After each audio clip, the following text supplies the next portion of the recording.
A very good morning to all the students of class eighth. Last lecture पे मैंने आपको introduction दिया था कॉन्स्टिट्यूशन का।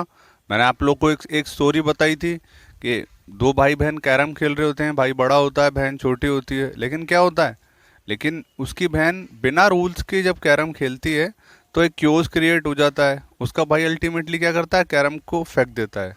ओके। सो मैंने आप लोगों को बताया था जब एक छोटे से गेम में भी हमको रूल्स की ज़रूरत पड़ती है, वरना क्या हो सकता है, लड़ाई झगड़ा हो सकता है। तो इतना बड़ा हमारा कंट्री है जहाँ डिफरेंट पीपल, जिनकी डिफरेंट लैंग्वेजेस हैं, डिफरेंट रिलीजन्स हैं, डिफरेंट थॉट्स हैं, वो एक साथ रहेंगे। तो जब वो लोग एक साथ रहेंगे तो डिफरेंस ऑफ ओपिनियंस रहेंगे, लड़ाई झगड़े भी होंगे। तो उन चीज़ों को सॉर्ट आउट करने के लिए हमारे पास क्या होना चाहिए, हमारे पास सेट ऑफ रूल्स होने चाहिए, जिनसे क्या है हम उनकी प्रॉब्लम्स को सॉल्व कर सकें। वो भी कैसे, प्यार से, बिना वायलेंस के साथ। ओके। सो कॉन्स्टिट्यूशन क्या है, तो मैं आप लोगों को यही बता रहा था जब मैंने आपको इंट्रोडक्शन दिया था लास्ट टर्न पर। कॉन्स्टिट्यूशन क्या है? Constitution is a set of rules. Constitution क्या है? Set of rules. Constitution is a set of rules and law by which a country is governed. Okay. तो कॉन्स्टिट्यूशन में क्या है, उसमें लिखा हुआ है अगर ये गलती करोगे तो ये सजा मिलेगी, अगर वो करोगे तो ये सजा मिलेगी। ओके। कॉन्स्टिट्यूशन क्या है? कॉन्स्टिट्यूशन गवर्नमेंट को भी बोलता है आपको ऐसे काम करना है। या कॉन्स्टिट्यूशन क्या है, गवर्नमेंट के बारे में भी बताएगा कि लोकसभा में इतने होंगे, राज्यसभा में इतनी क्वांटिटी होगी। ओके। अगर गवर्नमेंट कोई गलती करती है तो कॉन्स्टिट्यूशन में क्या है, जुडिशरी है जो इस चीज़ को ठीक करती है। और लॉज क्या है, सबसे ऊपर लॉज हैं। No one is above the law. सबसे बड़ा क्या है, सबसे बड़ा लॉ है। ओके। कॉन्स्टिट्यूशन ये भी बताता है हमारा कंट्री कैसा है, मोनार्की है, डेमोक्रेटिक है, या कोई और है। ओके। ओके। बाकी कल आप लोगों का कंपटीशन हुआ था, वेरी गुड, मेरे को अच्छा लगा जिसने पार्टिसिपेट किया था ऑनलाइन। ओके। जो विनर्स थे मैंने फोटो पोस्ट कर दी है जूनियर विंग के, आप लोग देख लेना। बाकी फिर दोबारा बोल रहा हूँ, सारी सारी पूरी वीडियोस देखना शुरू करो। वीडियोस को जो आप सिर्फ व्यू करके छोड़ रहे हो या पूरी नहीं देख रहे हो, आप लोगों को प्रॉब्लम हो जाएगी। क्योंकि अभी भी वायरस स्प्रेड हो रहा है, और अगर स्कूल और लेट हो गए तो फिर दोबारा मैं क्लास में ऐसा पढ़ा नहीं पाऊंगा। फिर आप लोग सारी वीडियोस देख नहीं पाओगे, इसलिए साथ के साथ वीडियोस देखो। टेस्ट थोड़े से पोस्टपोन्ड हो गए हैं due to some technical reasons. तो अभी टेस्ट छोड़ो, अभी जितना चल रहा है उसको करो। अब टेस्ट नहीं हो रहा तो मैंने थोड़ा काम वगैरह नहीं दिया था, मैं ट्राई करूंगा कि मैं कुछ काम दे दूं सिविक्स का। ओके। चलो इसको पढ़ते हैं। तो कॉन्स्टिट्यूशन में मैंने आपको थोड़ा सा बता दिया था कि जो इंडिया का कॉन्स्टिट्यूशन है वो कब फॉर्म हुआ, इम्प्लीमेंट हुआ था 26 जनवरी 1950। वैसे बन ये गया था लगभग कब, नवंबर में, नवंबर 1949 में बन गया था। लेकिन मैंने आपको बताया था क्या, कि 26 जनवरी को हम लोग क्या बनाते थे, क्या बनाते थे, पूर्ण स्वराज। ओके। तो हम लोग कंप्लीट इंडिपेंडेंस बनाते थे 26 जनवरी को। और ये लाहौर सेशन 1929 से हम लोग सेलिब्रेट करते हुए आ रहे थे। सो हमने सोचा चलो उसी दिन को हम लोग सेलिब्रेट करेंगे। आगे तो हम 2 महीने रुक गए और 26 जनवरी 1950 को हमने क्या किया, अपने अपना जो भी हमारा कॉन्स्टिट्यूशन है उसको क्या किया, अडॉप्ट किया। ओके। या फिर इम्प्लीमेंट किया। ओके। ये हो गया, ये हो गया। बाकी मैं आप लोगों को बता रहा था कि कॉन्स्टिट्यूशन जो था उसमें लगभग 448 आर्टिकल्स हैं। कितने आर्टिकल्स हैं, 448। और 12 शेड्यूल्स हैं। कितने शेड्यूल्स हैं, 12। बुक जिसने बुक परचेज कर ली है वो बुक में ध्यान ना दे, बुक में थोड़ा गलत दे रखा है। बुक में दे रखा है 395 आर्टिकल्स और 11 शेड्यूल्स। तो जब कॉन्स्टिट्यूशन बना था उस टाइम पर ठीक है, उस टाइम पर 395 आर्टिकल्स ही थे और लगभग शायद 11 या 12 शेड्यूल्स थे। लेकिन अब 448 आर्टिकल्स और 12 शेड्यूल्स हैं एट प्रेजेंट, तो इसको याद रखना। बाकी मैं फिर रिवाइज करने के लिए बता रहा हूँ कि चेयरमैन ऑफ ड्राफ्टिंग कमेटी जो थे वो B.R. अम्बेडकर थे। बाकी ओवरऑल जो चेयरमैन थे कॉन्स्टिट्यूशन असेंबली के वो कौन थे, वो राजेंद्र प्रसाद थे। ओके। मैंने आप लोगों को बताया था क्या, कंपोजिशन ऑफ गवर्नमेंट जो कि कॉन्स्टिट्यूशन के अंडर में मैं उस दिन बता रहा था, वो मैंने आपको बताया था क्या, लेजिस्लेचर, एग्जीक्यूटिव,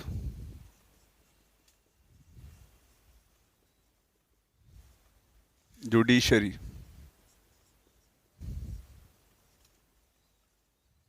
अब देखो, इसके अंडर मैंने आपको बताया था क्या, Lok Sabha, Rajya Sabha, president. Okay, then यहां पे मैंने आपको बताया था क्या, प्रेसिडेंट, प्राइम मिनिस्टर, उसके बाद council of minister, council of minister, एक और है क्या, वाइस प्रेसिडेंट। कौन, वाइस प्रेसिडेंट।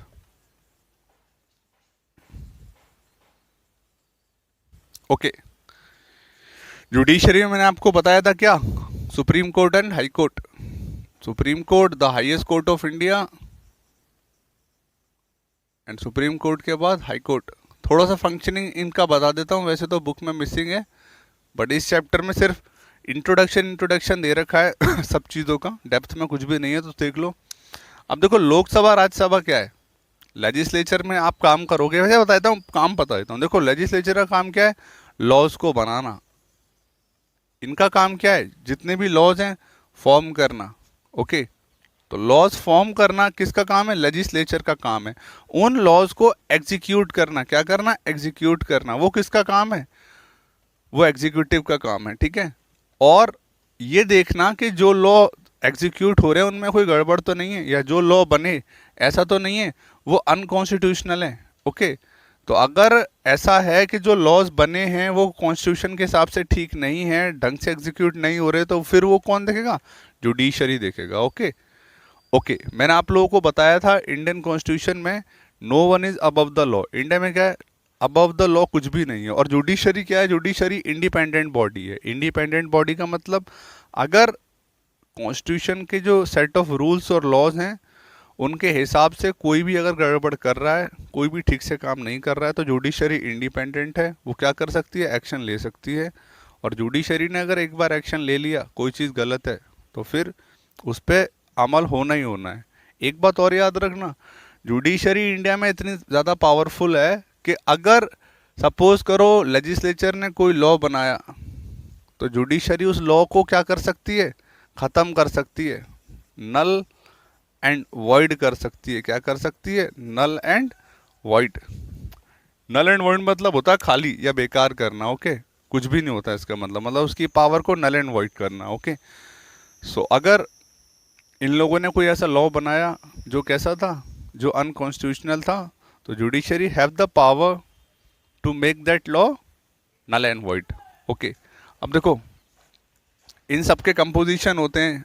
लोकसभा में मैंने बता रखा है, वैसे तो 552 सीट्स होती हैं। ओके, तो 550 सीट पे तो इलेक्शन होता है, बाकी जो 2 सीट हैं वो रिजर्व रहती हैं, किसके लिए, एंग्लो इंडियंस के लिए। राज्यसभा की स्ट्रेंथ कितनी है, वो 250 है, तो उसमें 12 सीट रिजर्व रहती हैं, किसके लिए, एंग्लो इंडियंस के लिए। ओके, बाकी हर स्टेट से क्या होता है, हर स्टेट के जो एमएलए और एमएलसी होती हैं, okay, member of legislative council या लेजिस्लेटिव असेंबली के जो मेंबर्स हैं वो क्या करते हैं, अपने अपने स्टेट को रिप्रेजेंट करते हैं, कहाँ पे आके, राज्यसभा में आके। लोकसभा में क्या है, लोकसभा के इलेक्शन डायरेक्ट होते हैं। हम ज़्यादा डेप्थ में नहीं जा रहा क्योंकि ये चीज़ आपको पढ़नी है नेक्स्ट चैप्टर्स में। ओके, बाकी प्रेसिडेंट, प्रेसिडेंट वैसे तो प्रेसिडेंट के पास काफ़ी पावर्स हैं, लेकिन वो साइनिंग पावर्स हैं। एक्चुअल पावर इंडिया में किसके पास है, प्राइम मिनिस्टर के पास है। ओके, तो प्रेसिडेंट के पास कुछ जो मेन पावर है वो ये है, president is the supreme commander of armed forces. जितनी भी हमारी आर्मी, नेवी, एयरफोर्स है, उसके सुप्रीम कमांडर कौन होते हैं, वो प्रेसिडेंट होते हैं। प्राइम मिनिस्टर के पास एक्चुअल पावर है। इंडिया में जो पावरफुल हैं वो प्राइम मिनिस्टर हैं, क्योंकि जो एक्चुअल पावर्स हैं वो प्राइम मिनिस्टर के पास हैं। बाकी अगर हम यूएसए वगैरह की बात करें तो वहाँ प्रेसिडेंट ज़्यादा पावरफुल है, लेकिन इंडिया में प्रेसिडेंट साइनिंग अथॉरिटी है, साइन करने होते हैं, और साइन करवाता कौन है, वो प्राइम मिनिस्टर करवाता है। ओके, काउंसिल ऑफ मिनिस्टर्स की यहाँ ये कैबिनेट मिनिस्टर्स वगैरह है, बाद में पढ़ाऊंगा। वाइस प्रेसिडेंट क्या होता है, जो वाइस प्रेसिडेंट होता है वो राज्यसभा का कौन होता है, स्पीकर होता है। ठीक है, बाकी supreme court highest court of India, और हाई कोर्ट क्या है, लगभग हर एक स्टेट की अपनी हाई कोर्ट होती है। तो वैसे इंडिया में लगभग शायद 24 हाई कोर्ट्स हैं अभी, तो हर एक स्टेट की एक हाई कोर्ट है, लेकिन कुछ ऐसे स्टेट्स हैं जो क्या है, शेयर करते हैं एक हाई कोर्ट को। ओके, ओके, इन सब में डेप्थ में मैं बाद में ही जाऊंगा जब चैप्टर आएगा। अभी आप लोगों को सिर्फ एक ओवरव्यू दे रहा हूँ, तो इसको देख लो। बाकी आप लोगों को मैं बताऊंगा कि फिर से वही चीज़ बताऊंगा कि लॉज की ज़रूरत क्यों पड़ी, क्यों लॉज बने, कौन कौन से इंपॉर्टेंट लॉज थे। तो चलो पहले ओरली बता देता हूँ, क्योंकि बुक में भी कुछ ज़्यादा दे नहीं रखा। तो देखो, जैसे डाउरी प्रोहिबिशन एक्ट की बात करता हूँ मैं। डाउरी क्या होती है? डाउरी दहेज। क्या होता है? दहेज। अब देखो इंडिया में क्या होता था, होता भी है, होता क्या था, जो लड़की वाले लोग होते हैं, ओके, ब्राइड साइड के जो लोग हैं, उनसे ग्रूम वाले क्या करते थे? ग्रूम वाले उनसे हमेशा क्या किया करते थे? डिमांड किया करते थे किसकी? काफ़ी पैसों की।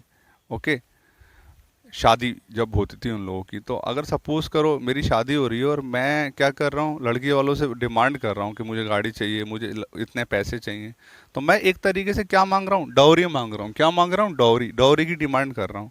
ओके, तो देखो जिसके पास पैसा है वो तो आराम से दे देगा। ओके, लेकिन अगर किसी के पास पैसा नहीं है तो शायद उसको बहुत प्रॉब्लम हो सकती है देने में।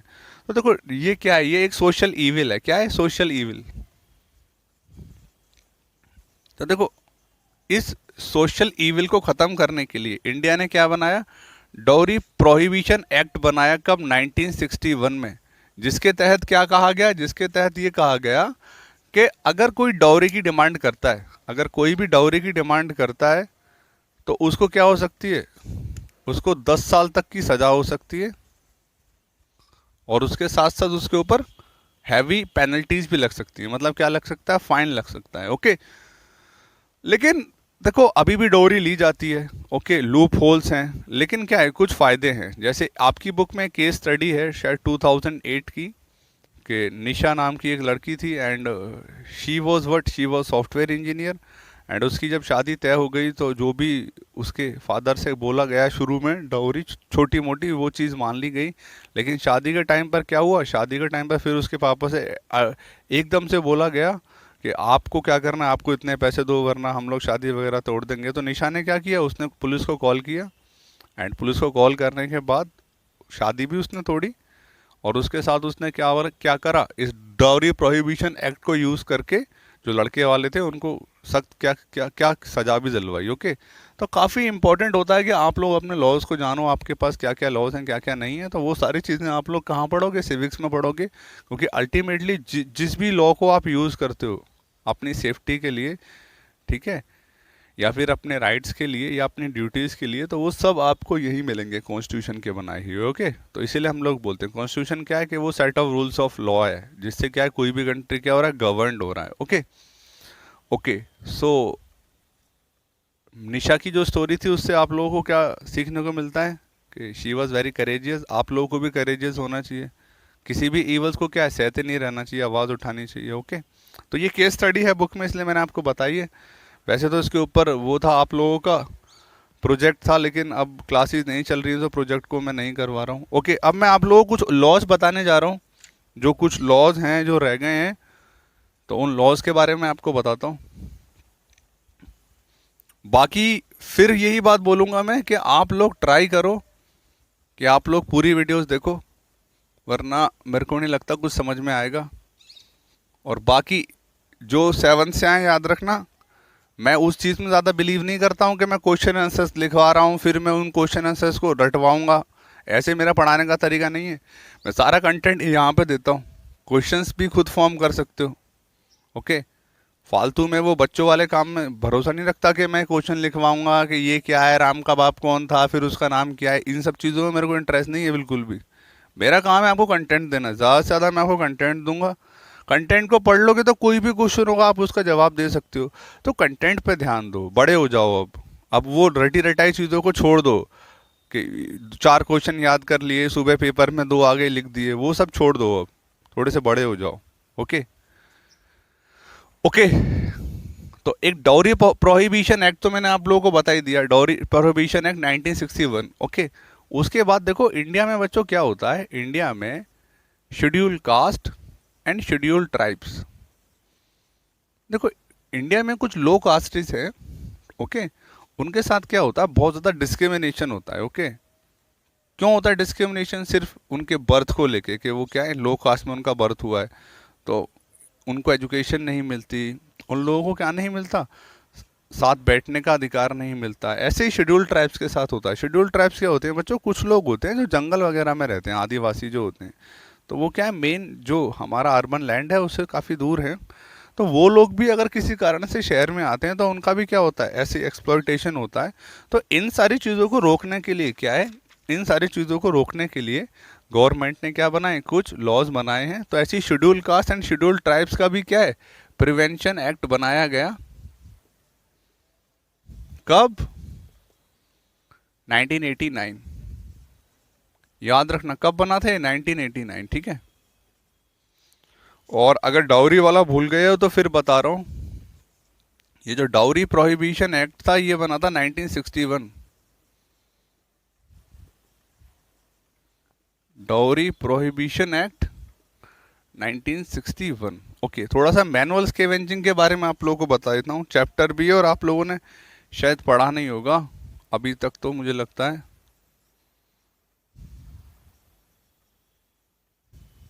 देखो पहले तो ये बताओ आप लोग मैनुअल स्केवेंजिंग से क्या समझते हो। Okay,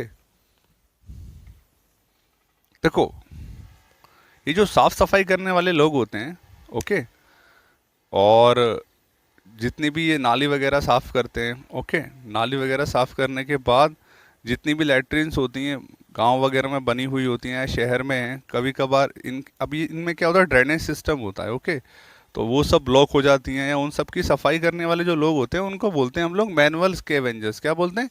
manual scavengers. अब देखो इंडिया क्या है बच्चों, इंडिया वैसे तो बहुत डेवलप्ड हो गया है, लेकिन मैनुअल स्केवेंजिंग में इंडिया ने डेवलपमेंट नहीं किया है। अब ये सिविक्स का शायद लास्ट चैप्टर है, उसमें हम लोग उसको ब्रॉडली पढ़ेंगे। तो हम लोगों ने काफ़ी, इंडिपेंडेंट के बाद हम लोगों ने काफ़ी तरक्की करी, लेकिन मैनुअल आज भी स्केवेंजिंग हमारे कंट्री में मैनुअल ही होती है, वो लोग हाथों से ही होती है, उसके लिए हमारे पास कोई इंस्ट्रूमेंट नहीं है। तो क्या होता है बच्चों, ये जो सीवर लाइंस वगैरह होती हैं इसमें बहुत सारी टॉक्सिक गैस होती हैं और बहुत सारे क्या होते हैं, बैक्टीरिया और वायरस भी होते हैं। तो जब ये लोग क्या करते हैं, जब ये लोग साफ़ सफाई करने जाते हैं तो कई बार ऐसा होता है कि इन लोगों की क्या हो जाती है, डेथ हो जाती है। तो गवर्नमेंट ऑफ इंडिया ने क्या किया, गवर्नमेंट ऑफ इंडिया ने किया कि एक तो मैनुअल स्कैवेंजर्स को एम्प्लॉयमेंट दी गई। क्या दी गई? एम्प्लॉयमेंट। के गवर्नमेंट ने बोला कि ये जो स्कैवेंजिंग है ये मैनुअली नहीं होनी चाहिए, ओके। अभी भी मैनुअली हो रही है इंडिया में, लेकिन हम लोग काम कर रहे हैं, किस पे काम कर रहे हैं कि मैनुअली ना हो, ताकि क्या हो सके, इन लोगों की जान बच सके। तो एक तो ये बोला गया कि इनको एम्प्लॉयमेंट दिया जाए, दूसरा बोला गया कि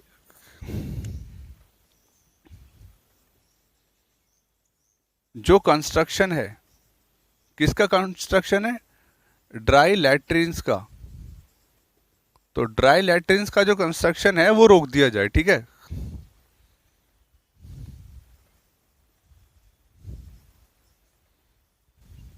तो यही वो लॉ था जो बन के आया आप लोगों के पास, और काफ़ी नया लॉ है, 1993 में बना। मतलब एक तो एम्प्लॉयमेंट ऑफ मैनुअल स्कैवेंजर्स, कि जो मैनुअल स्कैवेंजर्स है उनको काम दिया जाए, उसके बाद construction of dry latrines prohibition. बच्चों होता क्या है, जो भी हम लोगों की वॉशरूम्स होते हैं, लैट्रिन्स होती हैं, जो शहर की बात कर रहा हूँ उसमें फ्लैश सिस्टम होता है, ओके। आप लोग क्या करोगे, फ्रेश होने के बाद फ्लैश कर दोगे, ओके, और जितना भी वेस्ट मटेरियल है वो क्या होगा, सीवर लाइन में चला जाएगा, ओके। सीवर लाइन के थ्रू वो डिस्चार्ज हो जाएगा कहीं पर। लेकिन विलेजेस वगैरह में क्या होता है, विलेजेस या फिर टाउन में क्या होता है, ये फ्लैश सिस्टम नहीं होता। वहाँ पर जो लैट्रिन्स होती हैं वो ड्राई होती हैं। कैसी होती हैं? ड्राई। ड्राई लैट्रिन्स का मतलब क्या होता है कि वहाँ पर फ्लैश का सिस्टम नहीं है। वहाँ जो भी एक्सक्रीट्रा है, ह्यूमन एक्सक्रीट्रा जो है, वेस्ट मटेरियल है, उसको ये जो मैनुअल स्कैवेंजर्स हैं वो लोग हाथ से ही इकट्ठा करके लेके जाते हैं। अब देखो इसमें क्या होता है, इसमें काफ़ी रिस्क है, ओके, क्योंकि जो भी मान लो हमें कोई बीमारी है तो हम जो भी एक्सक्रीट करेंगे उसमें वो वायरस वगैरह होंगे। तो अगर ये लोग लेके जाएंगे तो वो सारे में स्प्रेड होगा, स्प्रेड के साथ साथ क्या है, इन लोगों को भी बीमार हो सकते हैं। तो गवर्नमेंट ने 1993 में क्या किया, प्रोहिबिशन किया किसका, ड्राई लैट्रिन्स का, कि देश में ड्राई लैट्रिन्स नहीं होंगी, ओके। तो ये कुछ लॉज हैं जिन लॉज से क्या होता है, हम लोग अपने यहाँ क्या कर सकते हैं, एक इक्वालिटी को मेंटेन कर सकते हैं और देश को सही ढंग से चला सकते हैं, ठीक है। देखो एक और लॉ था जो 1976 में बना, जो था बाउंडेड लेबर का। क्या था? Bounded labour. देखो बाउंडेड लेबर क्या होती है, आप लोगों ने बंधुआ मजदूर सुने होंगे। बंधुआ मजदूर मतलब होता है अगर मेरे यहाँ कोई काम कर रहा है तो मैं उसको गुलाम बना लूँ, मतलब वो सारी ज़िंदगी मेरे यहाँ ही काम करेगा। ओके, सारी बात उसको मेरी माननी पड़ेगी, लेकिन ऐसा तो नहीं है। सपोज करो अगर कहीं और उसको ज़्यादा अच्छे पैसे मिल रहे हैं तो वो वहाँ पर जा सकता है ना। तो गवर्नमेंट ने ये एक्ट बनाया 1976 जिसका नाम था बाउंडेड लेबर। बाउंडेड लेबर का क्या, प्रोहिबिशन। क्या, प्रोहिबिशन। प्रोहिबिशन मतलब बंद करना, खत्म करना, prohibition of bounded labour. Okay, तो ये बना 1976। तो ये कुछ लॉज हैं बच्चों जो आपको पढ़ने हैं। और एक लॉ और बना था 1993 में, याद रखना, ओरली बता रहा हूँ। उसका नाम था safe guard of human rights. क्या था, ह्यूमन राइट्स, मतलब ह्यूमन राइट्स की प्रोटेक्शन के लिए बना था, प्रोटेक्शन ऑफ ह्यूमन राइट्स 1993 में। कि हम लोग ह्यूमन्स हैं और हमारे कुछ राइट्स हैं जिनको कोई भी गवर्नमेंट क्या नहीं कर सकती, एक्सप्लॉइट नहीं कर सकती। ओके, तो वैसे तो इंडिया में ह्यूमन राइट्स काफ़ी हैं आप लोगों के पास। ओके, फंडामेंटल राइट्स भी हैं, बस आप लोगों को ज़रूरत है अपनी फंडामेंटल ड्यूटीज़ भी पूरी करने की। ओके, सो इस चैप्टर में ज़्यादा कुछ नहीं है, बस लॉज वगैरह के बारे में बताया गया है। जो भी कुछ था वो मैंने आपको बता दिया। एक केस स्टडी और बताता हूँ कि वेस्टर्न घाट में क्या है, साइलेंट वैली है। वेस्टर्न घाट में देखो, इंडिया का जब आप लोग मैप देखोगे, चलो थोड़ा सा ज्योग्राफी पोर्शन देख लो। देखो छोटा सा बता रहा हूँ, देखना इस तरफ, ज़्यादा डेप्थ में नहीं जा रहा। इंडिया का जब मैप देखोगे तो this is what, this is west, this is east. तो ये यहाँ पर क्या है, यहाँ पर ईस्टर्न घाट है, यहाँ पर क्या है, यहाँ पर वेस्टर्न घाट है। तो इन द वेस्टर्न घाट यहाँ पर क्या है, यहाँ पर केरला है। क्या है यहाँ पर, केरला। तो वेस्टर्न घाट केरला में क्या है, साइलेंट वैली है। क्या है, साइलेंट वैली। तो साइलेंट वैली क्या है, एक बहुत बड़ा फॉरेस्ट एरिया है। एंड उस फॉरेस्ट एरिया में क्या है, काफ़ी अच्छा इकोसिस्टम है, बहुत सारे वाइल्ड एनिमल्स हैं। ओके, कुछ ऐसी स्पीसीज़ हैं जो वर्ल्ड में हर जगह एक्सटेंट हो गई हैं, वो सिर्फ वहीं पर साइलेंट वैली में ही प्रिजर्व हैं।